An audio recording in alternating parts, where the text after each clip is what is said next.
একটা অসম্ভব রকমের উৎকট গন্ধ, মানে গাছের অনেক দূর থেকে এখন পাওয়া যায়, কারণ গাছটাতে পুরো ফুলে ভরে আছে। আর গত সিজনের ফলগুলো পেকে এখন ঝরবে আর কি, ভেতরে দেখা যাচ্ছে। এই যে ফলগুলো বাক্স বাদাম, প্রচণ্ড পুষ্টিকর। এই গাছটাতে প্রচুর ফল ধরে আছে এবং ফুল ধরে আছে। আর বসন্তের নতুন পাতার সাথে কুঁড়ি এবং ফুল ভরে আছে। পাতা খুব কম। এই যে একটা জায়গা যেখানটাতে ফুল, পাতা, ফল সবই দেখা যাচ্ছে। একটু ক্লোজ করার চেষ্টা করছি।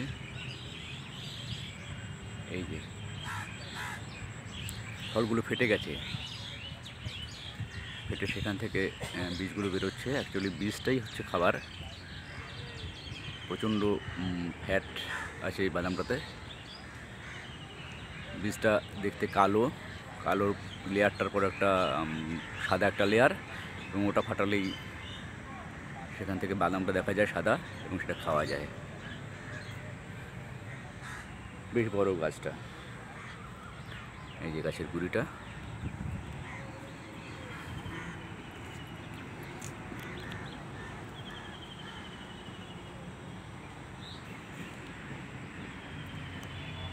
বাক্স বাদাম, পাতাগুলো শিমুলের মতো। একটু ক্লোজ দেখানোর চেষ্টা করি। আমি একটু আগে কালেক্ট করেছিলাম ফুলগুলো, সেটা দেখালাম। এই যে ফেলে দিয়েছি,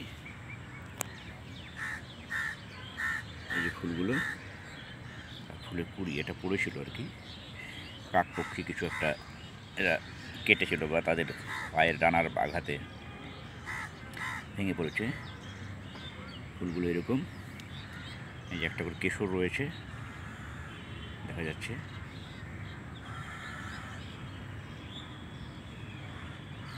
এই যে গন্ধটা খুব বাজে।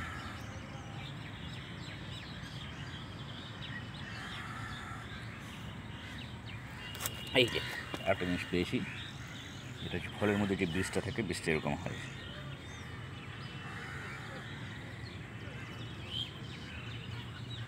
এই যে আরও কয়েকটা।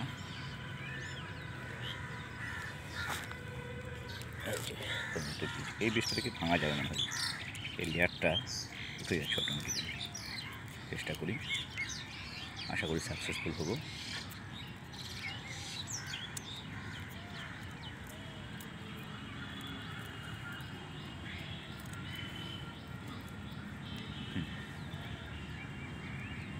এই যে কালো লেয়ারটা চলে গেল, তারপর বাদামি একটা লেয়ার বেরোলো, এর ভেতরে থাকে মানে খাওয়ার অংশটা। দেখে চেষ্টা করি আমি।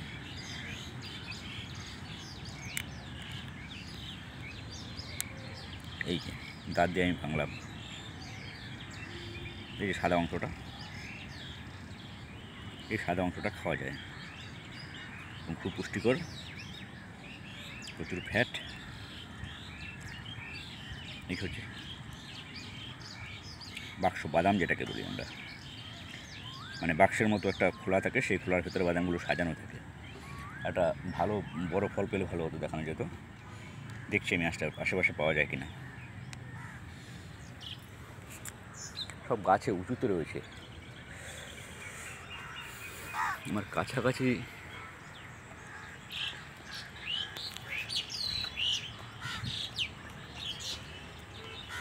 এই যে এইভাবে রয়েছে।